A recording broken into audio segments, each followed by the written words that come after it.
അല്ലാഹുവിന്റെ റസൂൽ സല്ലല്ലാഹു അലൈഹി വസല്ലമ തങ്ങളെ ഇൻസൾട്ടാക്കി സംസാരിക്കുന്നു. എന്നിട്ട് ചോദിക്കുന്നു, ഇദ്ദേഹത്തിന് വേണ്ടി ഞങ്ങളെ ദൈവങ്ങളെ കൈയൊഴിക്കാനോ? അപ്പൊ കുറെ ദൈവങ്ങളുണ്ടെന്ന് വിശ്വസിച്ചവരാണ് മക്ക മുശ്രിക്കീങ്ങൾ. അതേ മുശ്രിക്കീങ്ങൾ അങ്ങനെയാണ്, കുറെ ദൈവങ്ങളുണ്ടെന്നാണ് അവരെ വിശ്വാസം. മുസ്ലിമീങ്ങളെ വിശ്വാസം ലാ ഇലാഹ ഇല്ലല്ലാഹ്, അല്ലാഹു അല്ലാതെ ആരാധനക്കർഹനില്ല. കാരണം അല്ലാഹു അല്ലാതെ സൃഷ്ടാവില്ല, യഥാർത്ഥത്തിൽ കൊടുക്കുന്നവനില്ല, തടയുന്നവനില്ല, നിയന്ത്രിക്കുന്നവനില്ല, അധികാരമുള്ളവനില്ല.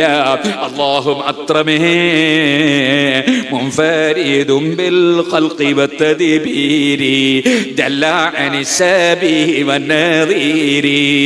ഇത് ഇവിടെ പറയുന്നതല്ല, 1ാം ക്ലാസ് മുതൽക്ക് മദ്രസയിലെ കുട്ടികളെ പഠിപ്പിക്കുന്ന വിശ്വാസമാണ്. വൽ ഖദരി ഖൈരിഹി വശർരിഹി മിനല്ലാഹ്, ഏത് ഖൈറും ശർറും അല്ലാഹുവിങ്കിൽ നിന്നാണ്. അത് തന്നെയല്ലേ സുന്നത്ത് ജമാഅത്തുകാർ അവർ രാവിലെയും വൈകുന്നേരവും ചൊല്ലുന്ന ബിർദുണ്ട്.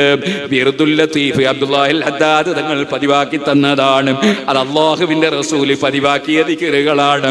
അതിൽ മാ അസ്ബഹ ബി മിൻ നിഅമത്തിൻ, അല്ലാഹുവോട് പറയാണ്, അല്ലാഹുമ്മ മാ അസ്ബഹ ബി മിൻ നിഅമത്തിൻ, ഏത് മിൻ നിഅമത്തിൻ, എനിക്ക് എന്ത് നിഅമത്ത് കിട്ടിയിട്ടുണ്ടോ, ഏത് സൃഷ്ടികൾക്ക് എന്ത് അനുഗ്രഹം ലഭിച്ചിട്ടുണ്ടോ,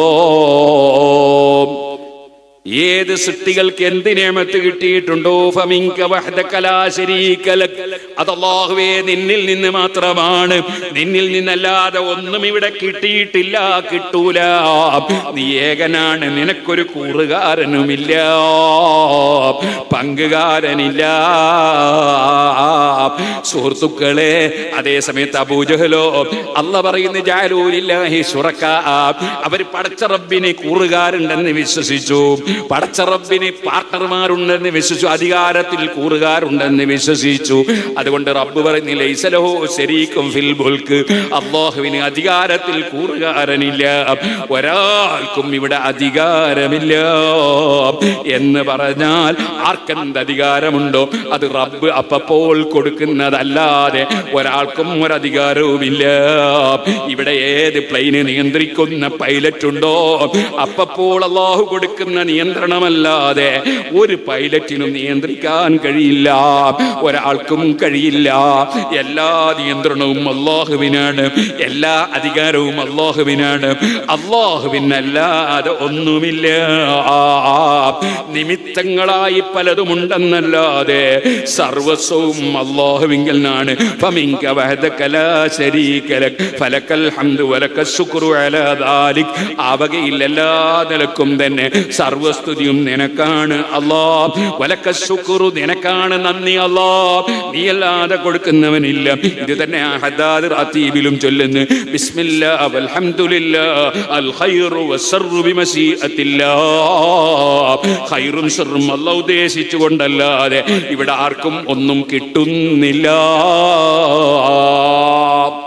എല്ലാം അല്ലാഹുവിങ്കിൽ നിന്ന്, അല്ലാഹുവിങ്കിൽ നിന്നല്ലാതെ ഒന്നുമില്ല. നിമിത്തങ്ങൾ എന്ന നിലക്ക് പലരുമായും ബന്ധപ്പെടും, പലരോടും ആവശ്യപ്പെടും. അതേ, ആവശ്യപ്പെടാൻ പറ്റുന്നവരോടൊക്കെ ആവശ്യപ്പെടും, പറ്റുന്നത് ആവശ്യപ്പെടും, പറ്റാത്തത് ചോദിക്കൂല. അങ്ങനെ അല്ലാഹു തആല വെച്ച നിമിത്തങ്ങൾ എന്നല്ലാതെ ഒരു സൃഷ്ടിയെയും ഒരു മുസ്ലിമും വിശ്വസിക്കുന്നില്ല.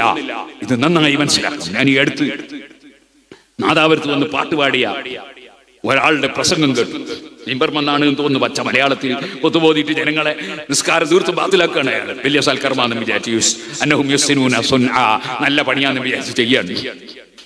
അങ്ങനെ അദ്ദേഹം പറയാണ്, അഹ്ലുസുന്നത്തി വൽ ജമാഅത്തിനെ കുറിച്ച് പറയാണ്, ഇവർ പടച്ചവനോട് ചോദിക്കൂല. ഞങ്ങൾ ഒരൊറ്റ ഖുതുബ ഈ സാധു കേട്ടില്ലല്ലോ, അല്ലാഹുമ്മ ഗ്ഫിർ ലിൽ മുഅ്മിനീന വൽ മുഅ്മിനാത്ത്. നിങ്ങൾ ആരോടാ പറയല്? എല്ലാ ഖുതുബയിലും ഉള്ളത് അല്ലാഹുമ്മ ഗ്ഫിർ ലിൽ മുഅ്മിനീന വൽ മുഅ്മിനാത്ത്. നിസ്കരിച്ചോടനെ അസ്തഗ്ഫിറുല്ലാഹൽ അലീം, നിസ്കരിച്ചോടനെ ദുആർക്കൽ എന്താണ്? അല്ലാഹുമ്മ ഗ്ഫിർ ലനാ വർഹംനാ വലിവാലിദിനാ. നമ്മളെ എല്ലാ ദുആയും അല്ലാഹുവിനോട് തന്നെയല്ലേ, അല്ലാഹുവിനോടല്ലാതെ ആരാണ് പ്രാർത്ഥിക്കാറ്? അപേക്ഷ സമർപ്പിക്കാറുണ്ട്, അത് നിമിത്തങ്ങളാണെന്ന നിലക്ക്.